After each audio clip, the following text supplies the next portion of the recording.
Welcome student, diploma civil second year fourth semester, subject RCC structure. तो RCC structure में मैंने एक question लिया है जिसको मैं आपको सोल्व करके बताऊँ। आरसीसी स्ट्रक्चर, तो स्टूडेंट आरसीसी स्ट्रक्चर में अभी हम सिलेबस के अकॉर्डिंग बात करेंगे, बट मैंने भी बीच में क्वेश्चन लिया है जो आपके लिए बहुत इम्पोर्टेंट है। एक बीम और स्लेब के एक आसम निर्माण यानी कि मोनोलिथिक कंस्ट्रक्शन के लिए एक टी बीम का डिज़ाइन कीजिए। इसका डेटा दे रखा है।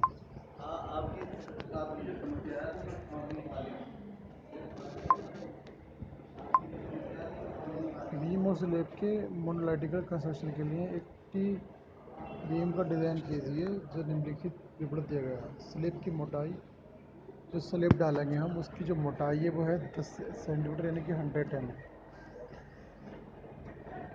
स्लेब की यानी कि बीम की जो चौड़ाई है वो है 250 mm। केंद्र से केंद्र का अंतराल, सेंटर टू सेंटर का जो गैप है वो है 3000 mm। और बीम की प्रभावी विस्तृति 5000 mm। और चल भार हमारा है 2.5 किलोमीटर प्रति मीटर स्क्वायर।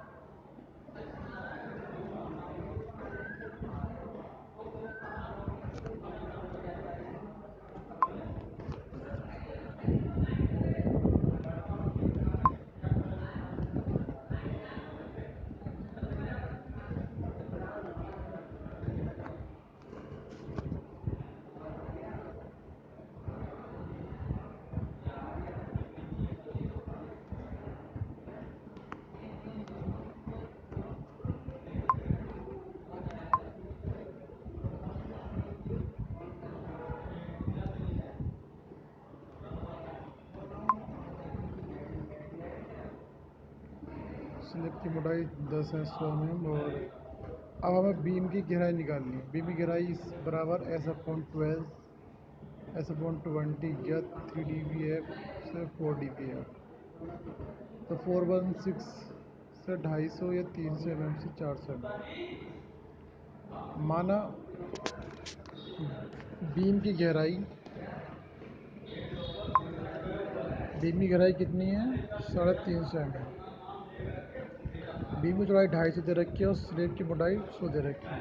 चल भार का मतलब क्या है? जो लाइव लोड है, चल भार यानी कि जो लाइव लोड है, तो वो है हमारे पास 2.5 किलोमीटर प्रति मीटर स्क्वायर। और किलोमीटर को जब आप मीटर में चेंज करोगे तो हमारा 2500 न्यूटन पर mm स्क्वायर हो गया। तो 2.5 ये आया था हमारे पास 2.5 किलो न्यूटन। अब इसको हमने 1000 से गुणा कर देंगे तो हमारे पास आ जाएगा 2500 न्यूटन पर मीटर स्क्वायर। अब आता लोड। कुल लोड कितना है? अध्यारोपित चल भार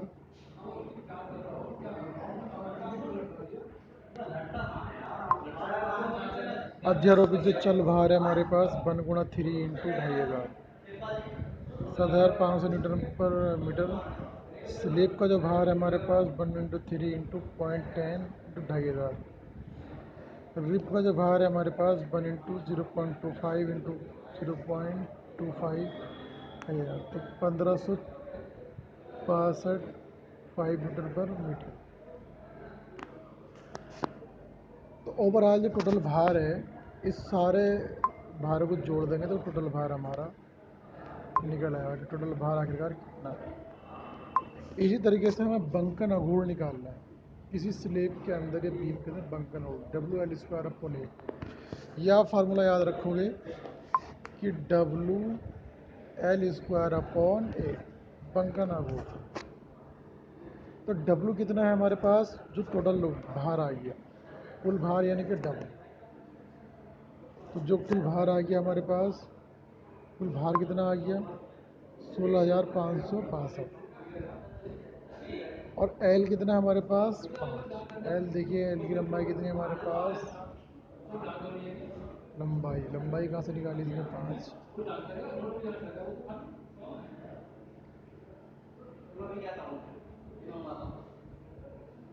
ये होगी प्रभावी विस्तृति 5000 mm का मतलब 5 मीटर। ठीक है, 5² अपॉन 8, तो डब्लू बंकर कुल निकालते हैं हम लोग, WL² अपॉन 8।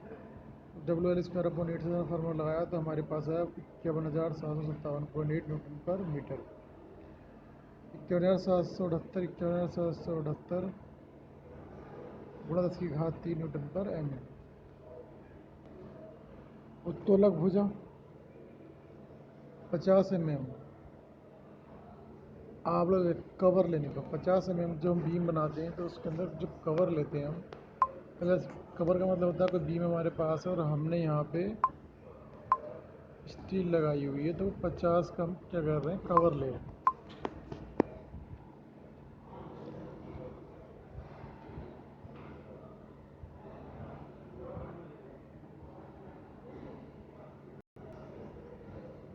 तो प्रभावी गहराई जो हमारी है इसमें उत्तोलक भार 50 mm कवर लेने पर प्रभावी गहराई D बराबर 350 - 50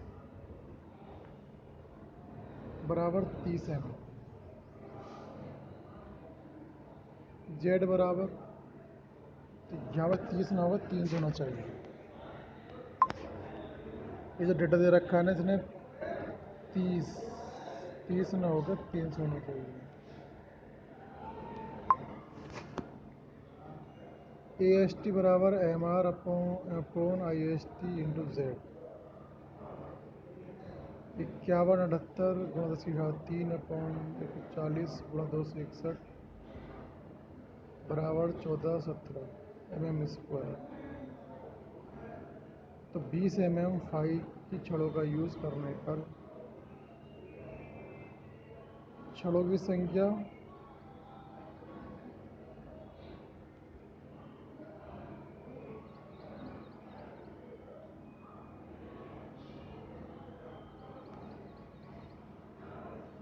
इस्पात का क्षेत्रफल, तो ये हमारा निकाला प्रबलन इस्पात IST बराबर ही फॉर्मूला लगाया उन्होंने।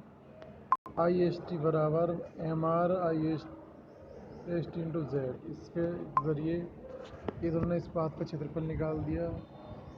प्रबलन इस्पात IST MR upon IST into Z. जो डेटा यहाँ रखा आपने 20 mm फाई छड़ों के प्रयोग करने पर, तो छड़ों की संख्या जो हमारे पास छड़ों की संख्या हमें निकालनी है, जितना निकाला हमने 4.51 अगर कोई भी आंसर हम निकालते हैं तो 4 पॉइंट करके कुछ आ रहा है तो हमें मान लेना चाहिए 5, 3 पॉइंट कुछ आ रहा है तो हम उसको मान लेना चाहिए 4। तो हमेशा हम पॉइंट के बाद जो वैल्यू आती है तो उसी नंबर को हम लेना चाहते हैं। यानी पॉइंट अगर आया 3.4 है या 2 है तो हम 4 पे पहुँच गए। कहने का सेंस ये है कि जो भी संख्या एक अपने सार्थक अंक से ज़्यादा होती है तो हम उस अगली वाली संख्या को ही नंबर ऑफ बार मान लेते हैं। फ्लैंस की चौड़ाई, फ्लैंस की प्रभावी चौड़ाई